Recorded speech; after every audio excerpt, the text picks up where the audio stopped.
Now, your third question, Daniel, is that our colleagues of education have increased the number of those on strike. Members of his campaign team can also react to this on behalf of the students. I would add directly that as soon as we have already, I personally also have discussed it with the team, and I think that they have also called off their strike. We have resolved their strike took just about 3 days. We have resolved the issues. The next question is from Ajobi Chinedu George. Sir, I'm a student of Delta State Poly of Kwashuku. Strike is on now, and we are quick response. Please, I plead on behalf of the staff and students I Delta State about the strike. Well, some of the writings are they're jumbled up. Please write clearly and write clearly. I've just explained the issue of the strike. I think they would have called it up by now. Because I immediately personally intervened. I've held 2 meetings with the various unions of all the places. Now the third one, the other question is from Uche Daniel. There's so much money in Delta State, so we shouldn't let this small thing we have seen use our brain. I'm not trying to say our government is not trying, but we still need a lot in our state. This means that there's a lot more to be done, not just because of area for sector. As for me, there's nothing to celebrate as yet, or no one to praise, since nothing much is accomplished. Well, you believe that nothing much is accomplished, but I believe that with the available resources, we'll try to do a bit. I want you to be very, looking at achievement, look at every area, look at the health sector, look at the education sector, where no child is again paying any examination fees. You know that since the Special Administration, we've tried to ensure that no child is denied of school because of fees, the WAEC fees, the NECO fees, and you must also realize that there has been increase in the salaries of workers, and especially teachers, in this administration. 50%, there was 50% increase, and we also started paying the 7.5% pension to teachers. We also helping the local government to pay the salary of teachers at local government council level. Every month we give them 274 million to pay the salary of teachers at local government council level. You know, so these are some of the things that people do not appreciate, but these are the things that take our money every month. If you think we have so much money, it's not true that we have so much money. Let me first of all explain that because of the crisis in the Niger Delta region, because of the crisis in the waterways, we used to produce 25% of the oil in Nigeria, but today we have dropped to 19%. Our position is now number 4 in terms of in Niger Delta. We used to be number 2, but we are now number 4 because of the crisis. A lot of the pipelines were damaged, and it's only in Delta usually you find the pipeline damaged with crisis. Once there's crisis, our youths go for the pipelines in Delta, which is very, very unfortunate. From 500,000 barrels per day potential that Shell was producing, at a point it got to about only 10,000 barrels per day. It's now that they're trying to come up, and I think they are getting about 125,000 barrels per day. So we are not even near what we are supposed to produce, and the money that's supposed to be coming to us is not actually coming to us. I want people to appreciate when you say we have a lot of money. It's not very true. But the little we have, we'll try to utilize it as much as possible. You must, like I said, the education sector, you must look at the transportation sector, where we have a lot of buses. We are running a free maternal health care service for pregnant women that has increased the number of women that are coming to the clinic. Under 5 clinics, under 5 children, that has also increased the number that are coming to the clinics. We are running a microcredit scheme.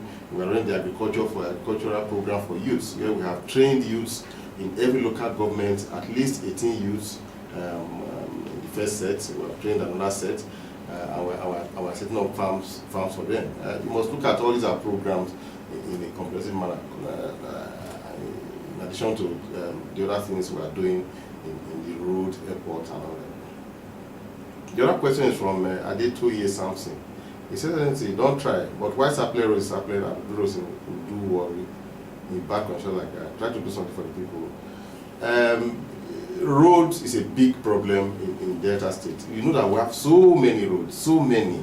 Every community is talking about roads. Everybody is talking about roads. It's not possible for government to tar all the roads.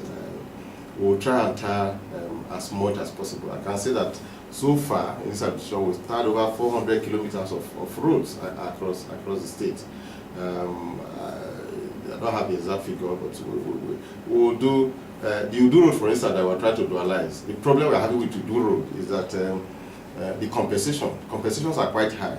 And I'll tell you that for those who know Jakpa Road in the front, when I came in, one of the biggest things I had to do was to pay compensation. Compensation on Jakpa Road alone was over 700 million. That tells you that it is not constructing the road is not just the tying of the road, but you have a lot of compensation to pay. They've assessed the Udu road. I don't know the exact figure of the compensation, but I hear it's quite high. So first of all, we need to deal with the issue of compensation. Supply roads we also try to deal with. I think we are working on the Ogorode road right now, which is the major road that has problem. It's a federal road, but we have to do it. Like Uduaghan as our road, which we are dualizing, it's also a federal road. So we'll do roads as the funding exists.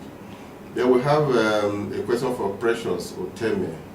He says, Excellency, you really try for light matter. Please, in your second term, fix us our roads. Good luck to our government.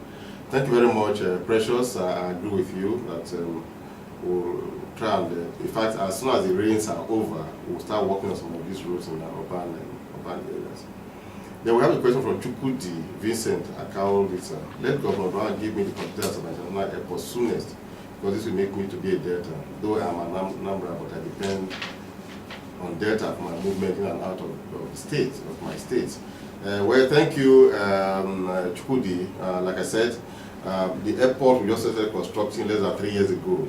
The average age for construction of airports is 4 to 5 years. But I hope and I'm praying that the way contractor is going, in the next few months, we will see the first plane landing at the Asaba International Airport. Then we have one in Mecca Chooks. I have not been in Asaba in 3 years, but I'm impressed with what I have seen in the past 24 hours. For this carry go, but permit me to constructively criticize you and bring you opinions for the street. Well done, bravo. Okay, I'm waiting for the criticism. And I'm happy that you said constructively criticize. That's what I want. I'm not afraid of criticism, but let the criticism be very constructive. Then we have something from Nancy George. Hope you will keep your good work. If the grace of God returns in 2011, I'm wishing you God's divine direction to do better. Thank you, Nancy. We have a robe of praise. My governor, we know that there's money in the state, so do the best so that people will vote you in beautiful Delta. Well, I've explained the issue of the money that we have. So let me thank you very much. We have some questions from the Partnership Roundtable event titled Small and Medium Scale Enterprise in Low Carbon Holding Activity for